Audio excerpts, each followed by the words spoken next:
guys, welcome back to my channel. For those of you that don't know me, my name is Danielle and I am the owner of Damn Fancy Creations. If y'all are new to my channel, I do want to let you know that you can catch my content in two other places. I have a large tutorial group on Facebook as well as a smaller, more personal patron group where I offer exclusive content, discount codes, free digital downloads, and fun group challenges each month with awesome prizes. If those groups sound like something that would interest y'all, I am going to drop the info in the description below so y'all can check them out.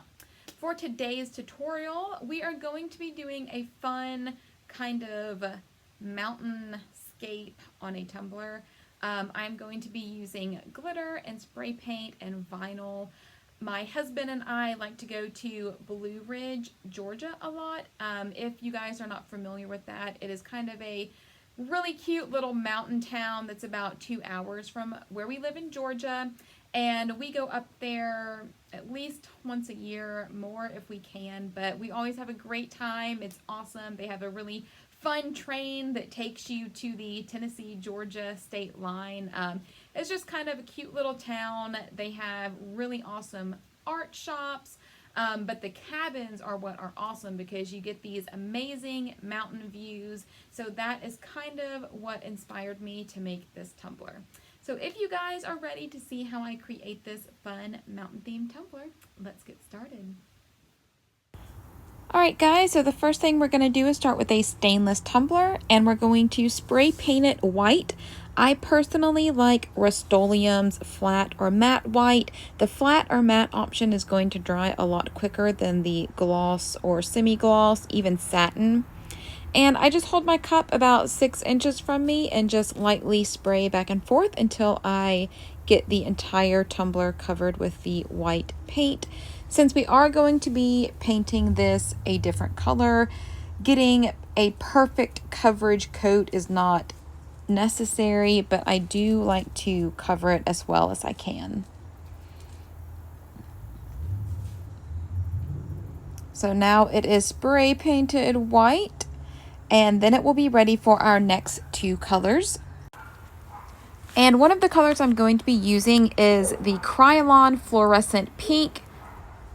This is why I base paint my cups white. If I tried to spray this pink onto the tumbler that was not painted white, the color would not be the same.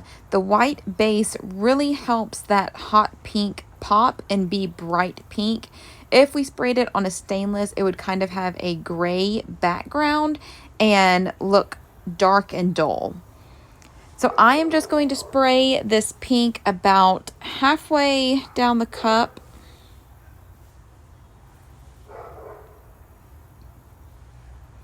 And I am just spraying a good bit around the top rim and then kind of making it a little bit more sparse towards the middle, just to help that gradient effect that I'm going for.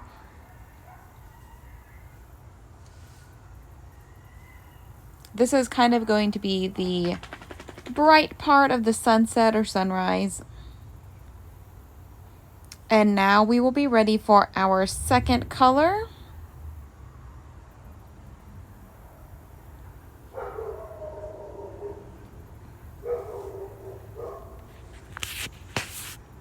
And we are going to be using silver lilac. I decided to use the silver lilac versus a darker purple, just to give it kind of a shadow effect, you know, just based on the mountains.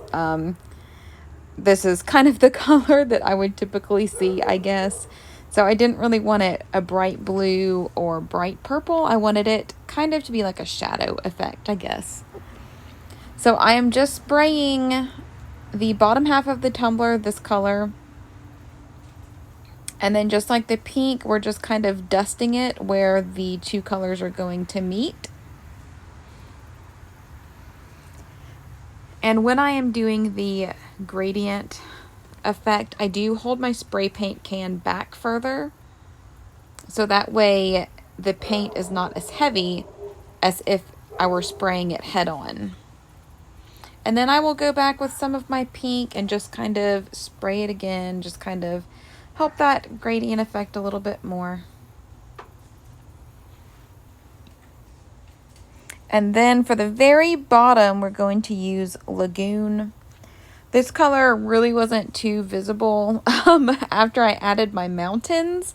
And I don't know why my camera just decided to get super bright right now. But anywho, so we're just going to spray the bottom. I don't know why that color shows up well.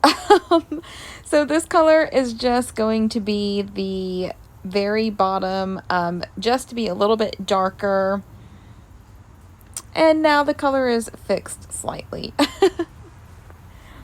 So now I have about 3 different colors, and I'm just kind of going in with the silver lilac again and blending those colors a little bit more. But I would probably just do 2 colors next time, just because the bottom third was pretty much covered with mountains. So after this, we're ready to apply our glitter. So my spray paint is completely dry now. And I'm just going to do a thin layer of epoxy on my tumbler.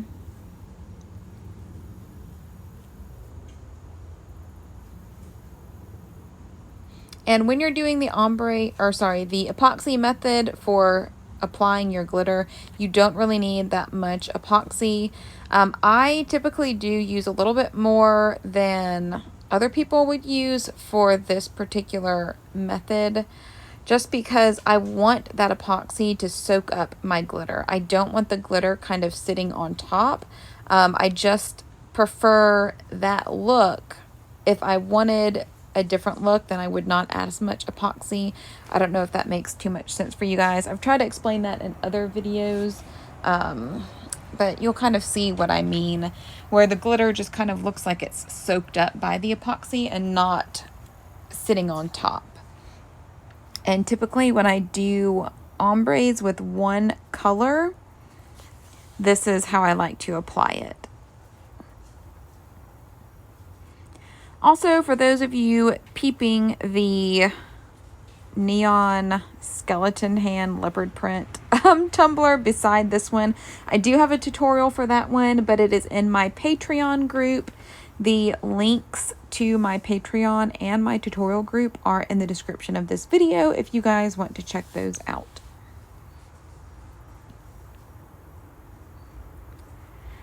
So for this tumbler, we are just going to be using one glitter. We are going to be using Coconut Snowball Martini. It is probably my favorite glitter color that I use for ombres or just white in general. I do have the big torch from CCDIY, so we're going to pop all of our bubbles. Popping bubbles for this layer isn't necessary, but I do like to pop it just so we have a super smooth surface to start with. And I'm going to use my tea strainer to apply my glitter. I found this tea strainer at Walmart probably 2 years ago. I have tried searching for it. Several of you guys have asked for it, but I cannot find it anymore. I don't even know what brand it was, but I do know that Amazon has some that look like this. So we're just going to fill our tea strainer up with the glitter, and we're going to lightly tap it on.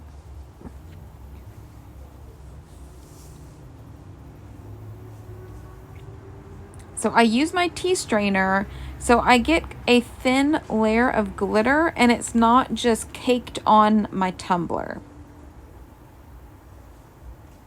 I think the thinner the glitter layer is for ombre tumblers like this, the more pronounced the ombre is.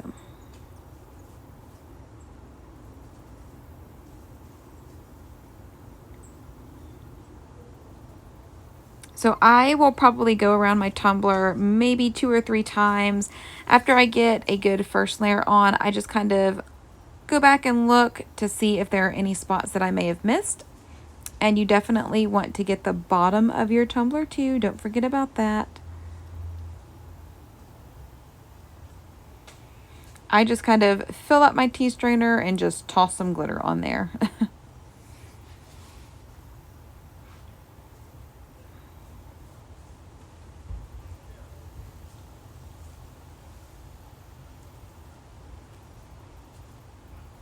And then once this layer of epoxy dries, we will come back and add another layer of epoxy.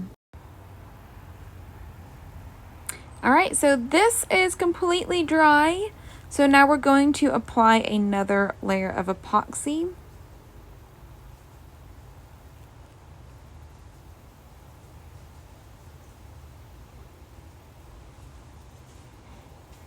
And I typically, mix enough epoxy for several cups at a time, but I would probably use about 20 to 30 milliliters of epoxy. This one is a 24-ounce tumbler.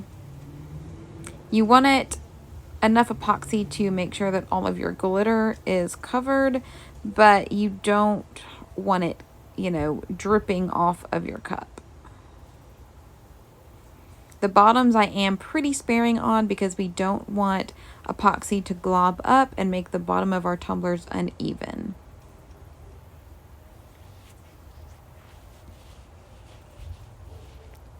And for those of you wondering about the cup next to the skeleton hand, I do have a tutorial for that cup already up on my YouTube.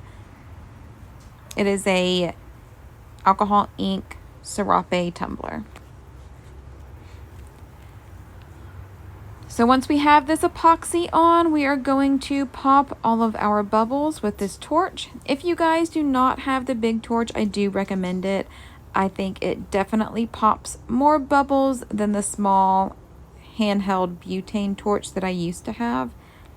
Don't be scared of this torch. I was definitely one of those people that was scared, but after using it a few times, it's no big deal.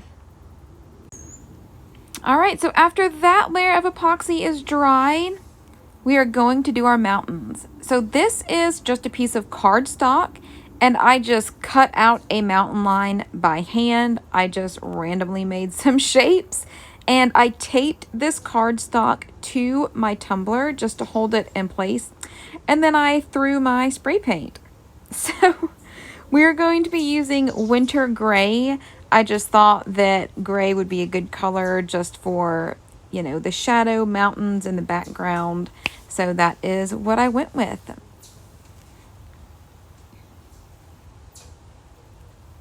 So what we're going to do is spray our mountains. We are going to be very light when doing this. We don't want any drips underneath the cardstock.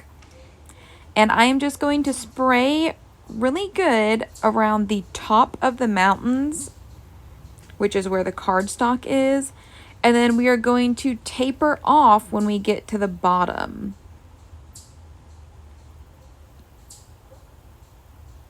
I am just doing very light little spurts of spray paint.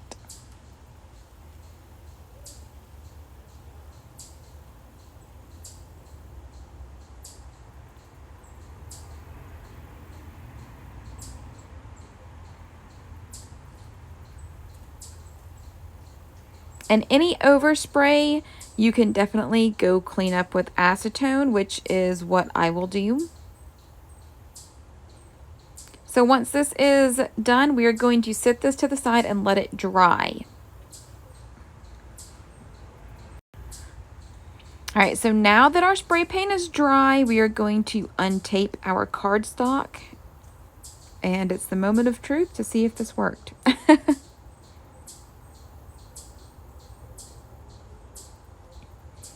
And yeah, these mountains turned out pretty good. I was really happy with how they turned out.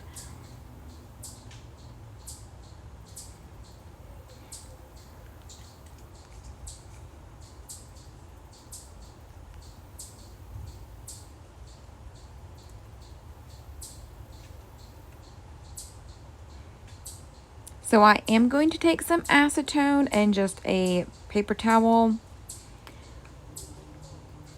And we are just going to clean up the bottom and then some of the edges. I wanted a little bit more of this glitter to show through the trees. So that overspray was a little bit thicker than I would have liked it. So once I got the bottom rim cleaned up, what I did was just go in and kind of dab areas with spray paint. That way it wasn't such a harsh line at the very bottom. If I had a sponge handy, I would have used that, but I did not, so we just went with a paper towel. These are those towel-like paper towels, I guess. So there was not any like paper towel lint or anything left on my cup.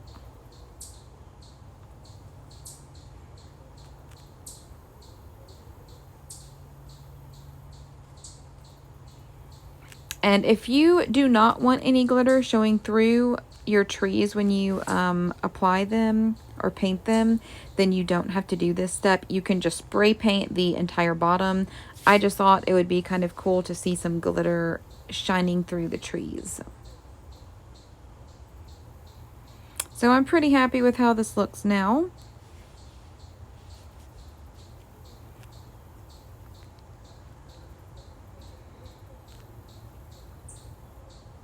So now we're going to use a fan brush and make our trees. If you guys have not done this before, do not let it intimidate you. They are really easy to do. I am just doing one here to kind of show you guys. So you make a line, and then with your tip, we're just going to make the top part of our tree. And then we are going to use about half of the brush to make little zigzag motions kind of back and forth, making your lines a little bit longer each time you go down.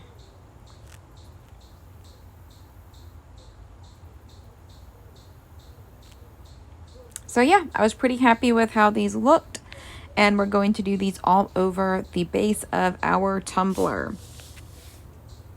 So I am just going to let this part play for you guys. I know some of you really like to see how I do things multiple times if y'all are visual learners. So basically what I'm doing first is just making a few tree trunks.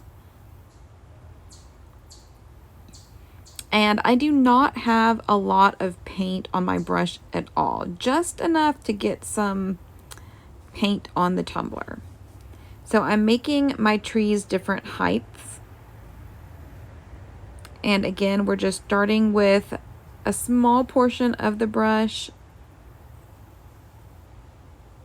And we are just taking about half of our brush and going back and forth for the top section of the tree.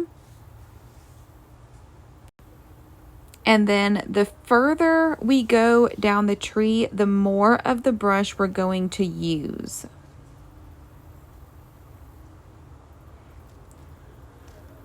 And you can make some of your trees more full than the other ones. You can make some fatter, you can make some skinnier.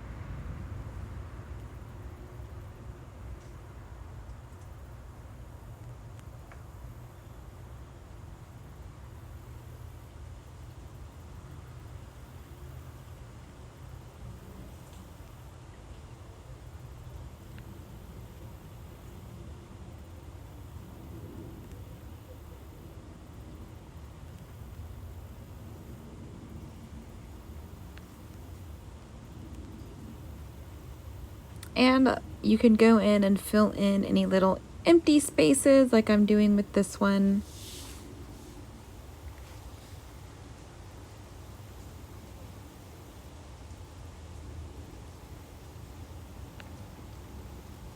And then I'm going to go in and fill in those little spaces in between the trees.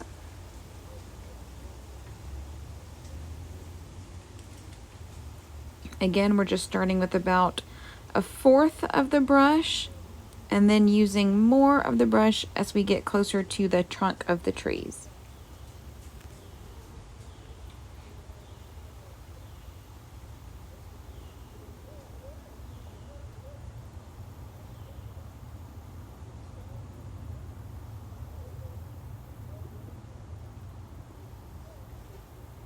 If you guys have never made trees like this before, I do suggest kind of practicing on a sheet of paper like I did with these, just so you get the hang of it.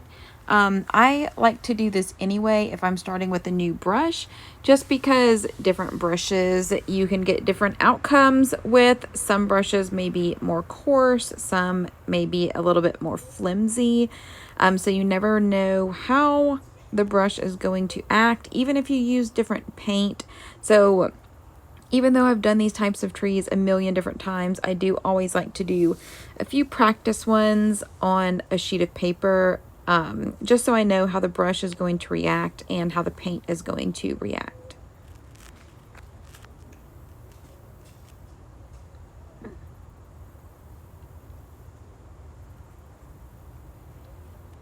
And these little fan brushes you can pick up at any hobby store for $1 or $2.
All right, just a couple more left.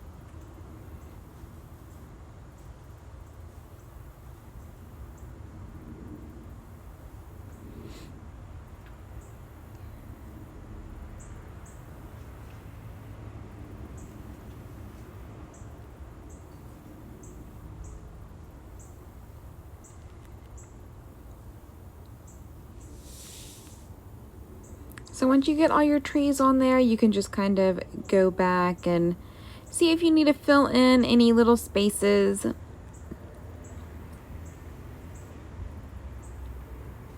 This is definitely one of those tumblers where I had to tell myself just to put it down and walk away. I didn't want to add too many trees or fill in too many blank spots, but it just feels like you can keep adding and adding and adding.